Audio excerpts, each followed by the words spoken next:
What's up, gamers? You got TigerChainsaw, and today I'm reviewing a shoot 'em up on the Master System titled Scramble Spirits. But I'm gonna tell you guys something.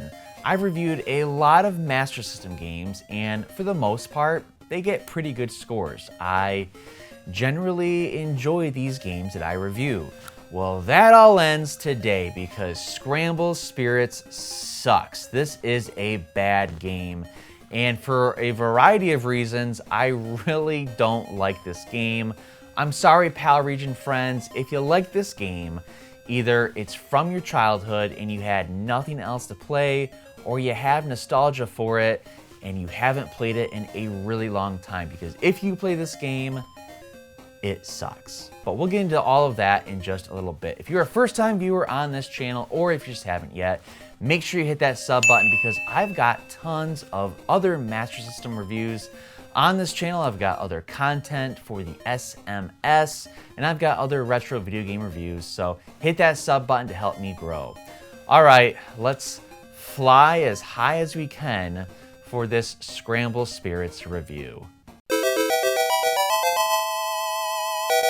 Sega developed and published Scramble Spirits first for the arcade, and then it ported it to the Sega Master System in 1989.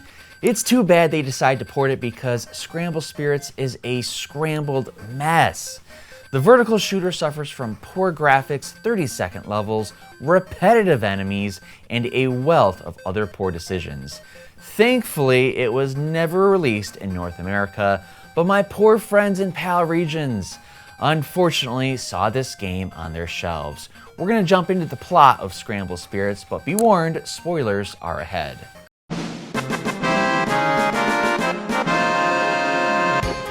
Like most shoot 'em ups from the 80s and the early 90s, there's almost no thought put into the story.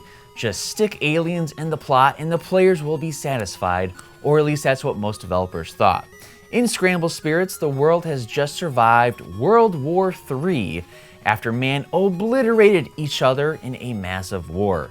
That massive war has led to world peace, with all humans working together and living in a utopia until enemies from outer space invade.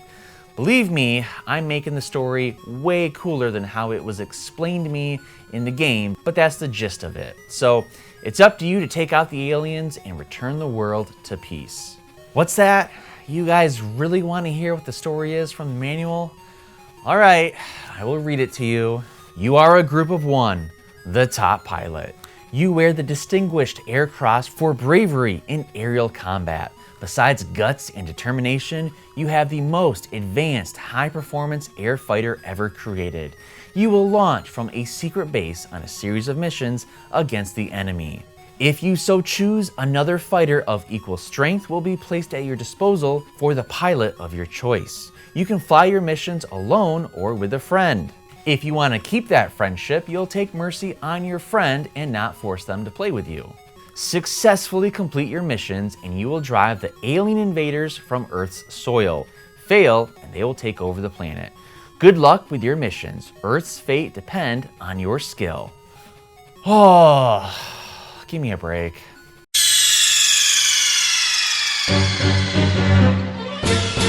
It's really tough to dog a shoot 'em up from the 80s or the 90s for a bad plot or for a generic one. But that is not what makes Scramble Spirits a bad game. We are about to get into the bread and butter, or maybe the bread and beans for you European friends, of Scramble Spirits, and it sucks. Scramble Spirits lets you know what you are in for right away with the menu screen. The background is a brown gravy color that looks like it's freshly squeezed from the anus of a patient from the popular show, My 600-Pound Life. If you are brave enough to proceed, you'll be greeted with a hideous still graphic of a city ablaze that is barely distinguishable. I had to squint just to see what they were trying to depict, and only when I saw the outline of the buildings did I realize what I was looking at. Before each mission, a black screen will appear with some white text that outlines the very simple and unimaginative goal. You'll be tasked with things like break through the defense force, breach the main base, destroy the supply line. You know, very detailed and descriptive missions. once your plane is in the air, and believe me, the old bird looks like she's seen better days, so if this is the best the humans could come up with against the aliens, we're all dead. But thankfully, you can barely make out the action on the screen.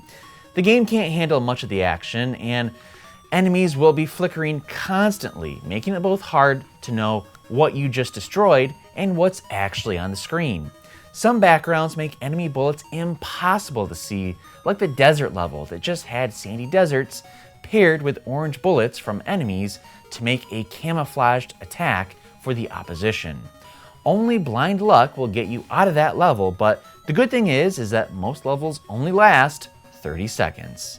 That's right, if you can just survive the horrible horde of enemies, you'll be rewarded with a black screen and a boss fight that you can beat in your sleep. So what are the bosses? The first boss was a giant plane that, once defeated, broke away into 3 medium planes that spun around the screen firing at you. These fights last just as long as the entire level, which again is only about 30 seconds. Sadly, these fights were the best things about the game, as at least they showed some type of creativity. A few other bosses included 4 tanks connected by chains, a plane that shot green balloons that exploded with screws, 3 blimps that took up the screen, and the final boss that shot puffs of clouds at you. All these bosses were simple, ugly, and easy to defeat. A few times I just found the safe spot on the screen and parked my plane where I could fire at the boss without being hit.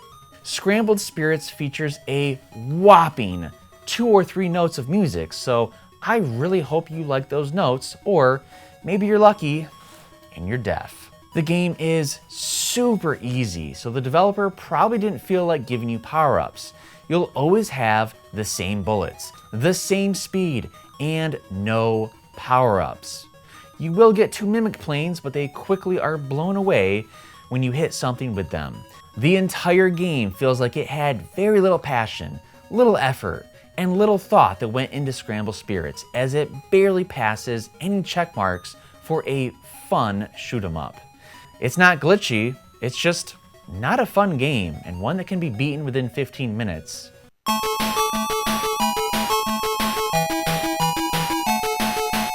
Unless you are a Sega Master System collector or out to play every shoot 'em up from the 80s and 90s, there is no reason to pick up Scramble Spirits, as the repetitive enemies, short levels, eye-bleeding graphics, and unimaginative story make for a below-average outing and a black eye for Sega. Scramble Spirits is going to score the lowest that I've ever given a game.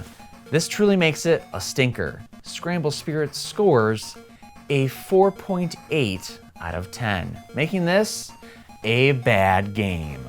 All right, all of you angry Master System fans who just love this game, I'm sure there's tons of you out there. Now is the time to let me know in the comments why I am wrong. Why is Scramble Spirits a masterpiece? Type your comments away, or maybe you have reason and you actually agree with me and you think that Scramble Spirits sucks. Let me know if you've played this game in the comments below, and while you're there, like this video and subscribe to my channel to watch tons of Master System content. Now, if you want a review of some good games, some good shoot 'em ups on the Master System, I did just release reviews of Fantasy Zone and Fantasy Zone 2, so check those out after this. All right, gamers, I would say make sure you play a video game today. Just make sure it is not Scramble Spirits. I'll catch you later.